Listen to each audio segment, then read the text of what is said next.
This is the United States economy. At least, this is how it looks from the outside. Stock markets are near all-time highs. Unemployment looks low. Big companies keep reporting strong profits. And everywhere you look, the message is the same. The US economy is doing just fine. But when you slow down, when you look past the headlines, a very different picture starts to appear. Because for millions of Americans, life does not feel strong at all. It feels expensive, unstable, and uncertain.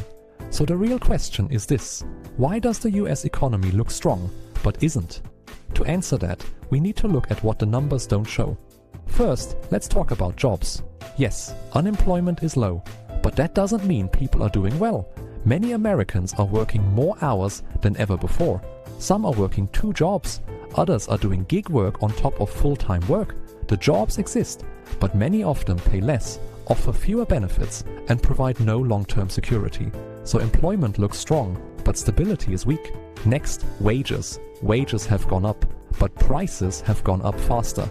Groceries cost more, rent costs more, healthcare costs more, insurance costs more. Even when inflation slows down, prices do not go back to where they were.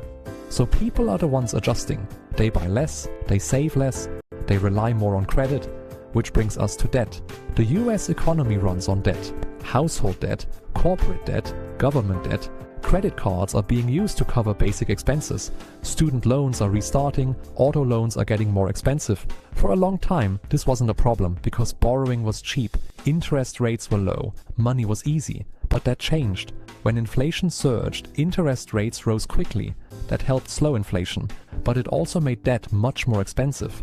Monthly payments went up, mortgages became harder to afford, businesses slowed hiring and investment. The economy didn't crash, but it started to strain quietly. Now let's talk about the stock market. If the economy is struggling, why are stocks doing so well? Because the stock market is not the same thing as the real economy. Stock gains are mostly owned by wealthy households and institutions. Most Americans don't benefit much from rising markets. At the same time, large companies cut costs, automate jobs, and reduce staff. These moves boost profits and stock prices, so Wall Street looks healthy.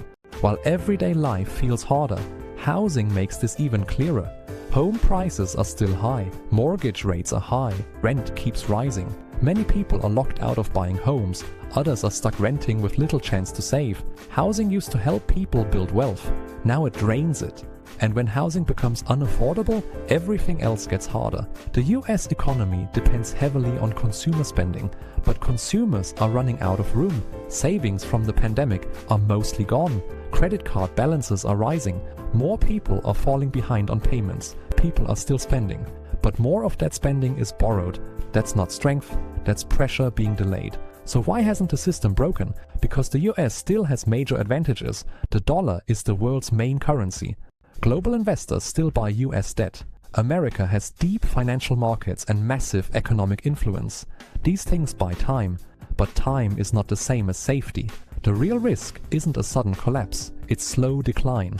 A future where living standards fall quietly, where younger generations own less than their parents, where growth becomes harder to sustain, and debt becomes harder to manage.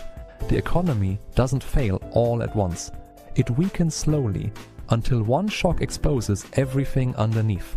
The US economy looks strong because it is good at surviving, but surviving is not the same as thriving. Behind the numbers, behind the charts, and behind the headlines, there is a growing gap between what the economy shows and what people actually feel. And that gap is the real warning sign, because the most dangerous problems are often the ones that don't look like problems at all. By the time everyone agrees something is wrong, it's usually already too late.